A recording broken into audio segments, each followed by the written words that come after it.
महाराष्ट्र सरकार के कौशल, रोजगार, उद्यमिता एवं नवाचार मंत्री श्री मंगल प्रभात लोढ़ा ने आज मुंबई के विलेपार्ले स्थित होटल सहारा स्टार में jewel trends James and jewellery show India के 22वें संस्करण का उद्घाटन किया।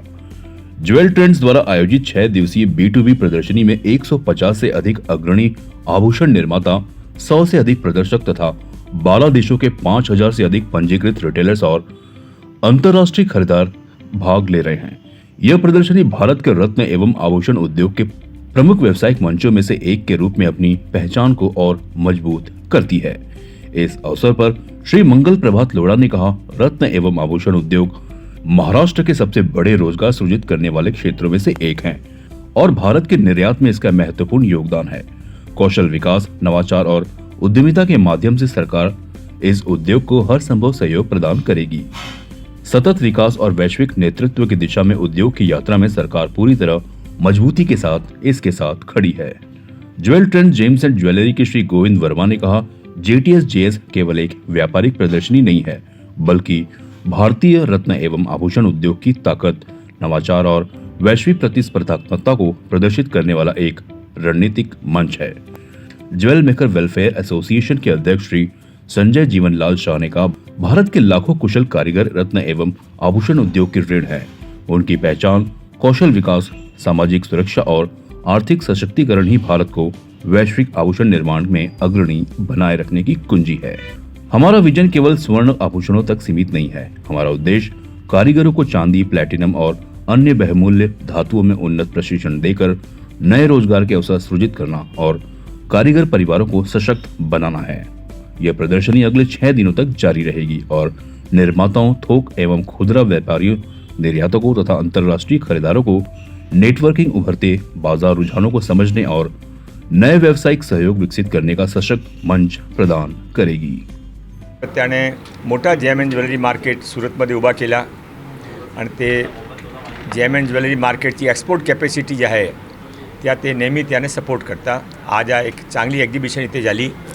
मी गोविंद वर्माजी, संजय शाहजी, संजय मेहराजी, सर्व आमचे जेम एंड ज्वेलरीचे मोठे लोक इथे आहे आणि त्यांना साधारण व्यापाऱ्याने कसा एक मोठी मार्केट मिळू शकता त्यासाठी एक चांगला प्रयत्न आहे। कामगारांसाठी काही मागणी होती यांची, ते कसं प्रकारे ओडिशातील स्वर्णकारांसाठी ते मी त्याने ओडिशामध्ये जे काही झाला ते मी बघून इथे नक्की प्रयत्न करू। आमच्याकडे पण लेबर फंड आहे, ते त्यांची माहिती सत्य आहे, पण कसा त्यामध्ये बसू शकता ते पण नक्की प्रयत्न करू। ट्रेंड जो पिछले 20-22 सालों से पूरे भारत के छोटे छोटे ज्वेलर्स को, मैन्युफैक्चरर्स को, रिटेलर्स को मुंबई जैसे मार्केट के अंदर जहाँ वो ठहरने के लिए भी जगह नहीं मिलती है, वहाँ बड़ा उनको एग्जीबिशन जगह कम रेट में उपलब्ध करा के देते हैं और इसलिए मोस्ट पॉपुलर इवेंट बन गया है।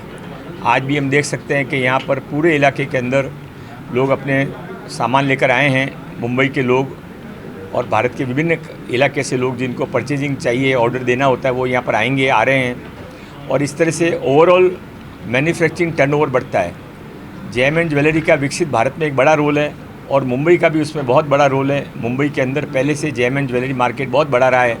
माननीय देवेंद्र फडणवीस जी हर समय उसको मदद करते रहते हैं और जब माननीय नरेंद्र भाई मोदी गुजरात के मुख्यमंत्री थे तब से लेकर आज तक उन्होंने हर समय जेम एंड ज्वेलरी की एक्सपोर्ट कैपेसिटी को, जो फॉरेन अर्न करने की रेगुलेशन, फॉरेन का पैसा अर्न करने की जो उनकी कैपेसिटी है, उसको पहचानते हुए उन्होंने उसको बहुत सपोर्ट किया है। बड़ा ये जॉब ओरिएंटेड बिजनेस भी है और इसीलिए सूरत में भी उन्होंने भारत का सबसे बड़ा जेम एंड ज्वेलरी पार्क बनवाया है। मैं इस समारोह को बहुत बहुत शुभेच्छा देता हूँ। सर, नाना ये भी गुरु पूर्णिमा के दिन यदि कोई भाव से यदि कोई उनको नमन करता है, इसमें मैं कोई बहुत गलत नहीं समझता हूँ, पर वो क्या ओकेजन था, क्या लोग थे, मुझे पूरी डिटेल पता नहीं है, पर गुरु पूर्णिमा के दिन जिनको हम गुरु समझते हैं उनके पांव छूने की भारत के अंदर पुरानी परंपरा है। काँग्रेस, मैं उस पर कुछ कमेंट नहीं करना चाहता हूँ। सुधारणा पाया धुताना नाना पटोले यांच्या व्हिडिओ व्हायरल होत आहेत। त्या मागेचं सत्य काय मला माहीत नाही।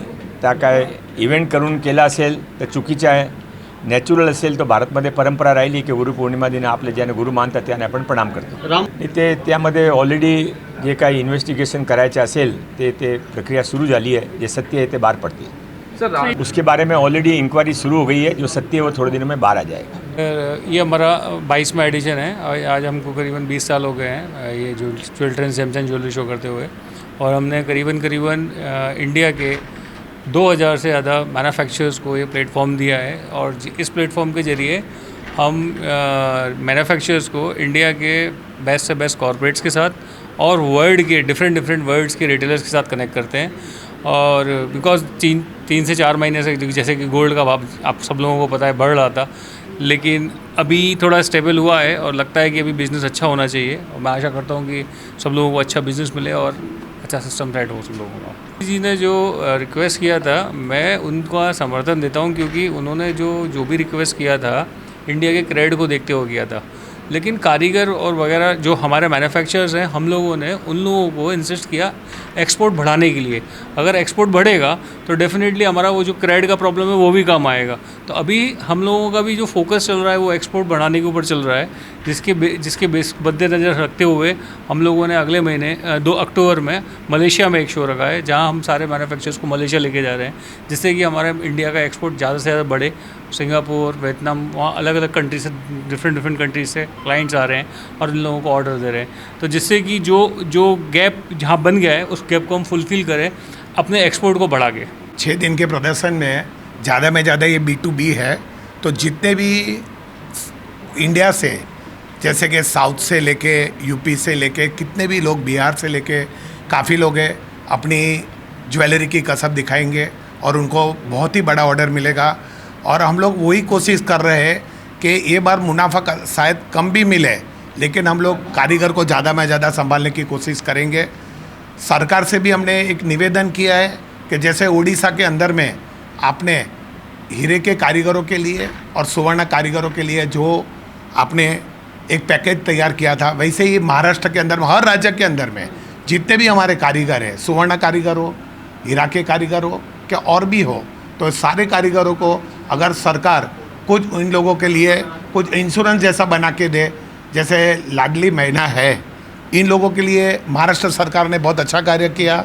आज 2100 रुपीज़ मतलब 2100 रुपीज़ जो उनको महिलाओं को दे रहे हैं, उसी तरह हर कारीगर को अगर थोड़ा सा मिल जाए सरकार की तरफ से सहायता, तो मुझे ऐसा लगता है कि धीरे धीरे कारीगर जो इधर से निकल रहे हैं तो उसमें से बढ़ने की संभावना ज़्यादा हो जाएगी। CEN न्यूज देश प्रदेश की ताजा तरीन खबरों के लिए CEN न्यूज को सब्सक्राइब करें और रहें पल पल की खबर से हर पल बाखबर।